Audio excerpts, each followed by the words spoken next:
સ્વાધ્યાય 9.1 દાખલા નંબર 9 એક ટાવરના તળિયેથી ઇમારતની ટોચના ઉચ્છેદ કોણનું માપ 30 અંશ અને ઇમારતના તળિયેથી ટાવરની ટોચના ઉચ્છેદ કોણનું માપ 60 અંશ છે.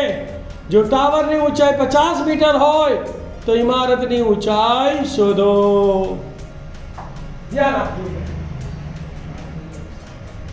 पहला आपने ये टावर लियो बराबर आ बी टावर आ एनु तळिયું થી ઇમારતની ટોચનો ઉચ્છેદ કોણ કેટલો છે 30 અંશ.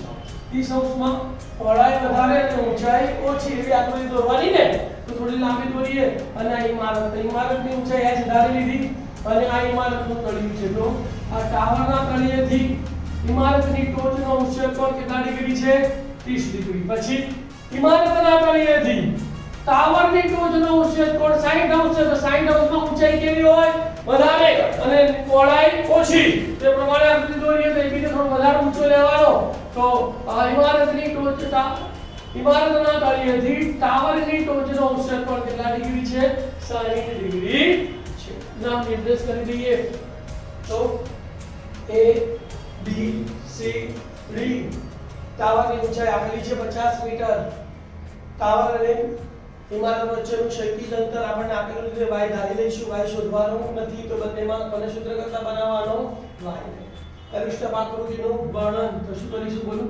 ધારો કે AB બરાબર ટાવરની ઊંચાઈ AB બરાબર ટાવરની ઊંચાઈ કેટલા મીટર આપેલી છે 50 મીટર. BC એથી આગળ આ BC બરાબર તો BC બરાબર ટાવર અને ઇમારત વચ્ચેનું ક્ષૈતિજ અંતર સીધું અંતર છે ને टावर અને ઇમારત વચ્ચેનું ક્ષૈતિજ અંતર એટલે આપણે y ધારી લીધું. પછી આગળ ગયા તો CD બરાબર ઇમારતની ઊંચાઈ બરાબર આપણે h મીટર ધારી લીધા. મીટરની કોઈ જરૂર નથી, તેનું વર્ણન કરવાની કોઈ જરૂર નથી. બે ખૂણા ગયા તથા ખૂણો ACB બરાબર 60 અંશ અને ખૂણો DBC બરાબર 30 અંશ. નથી ગયું વર્ણન.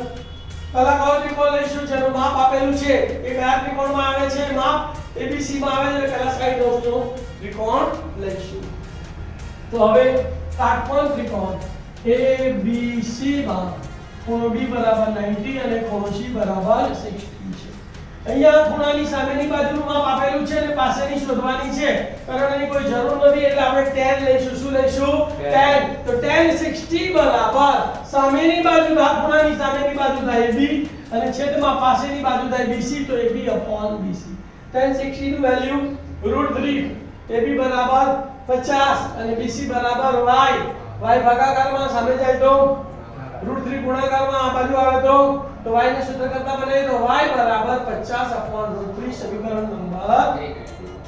હવે બીજો ત્રિકોણ લઈશું. કયો લઈશું બોલો BCD અને 30 અંશનો ખૂણો.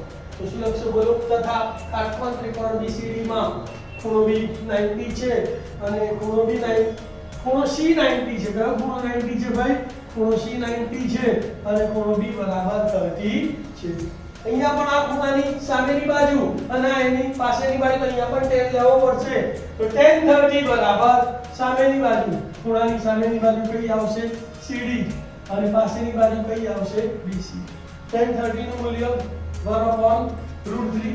CD નું મૂલ્ય h, BC નું મૂલ્ય y.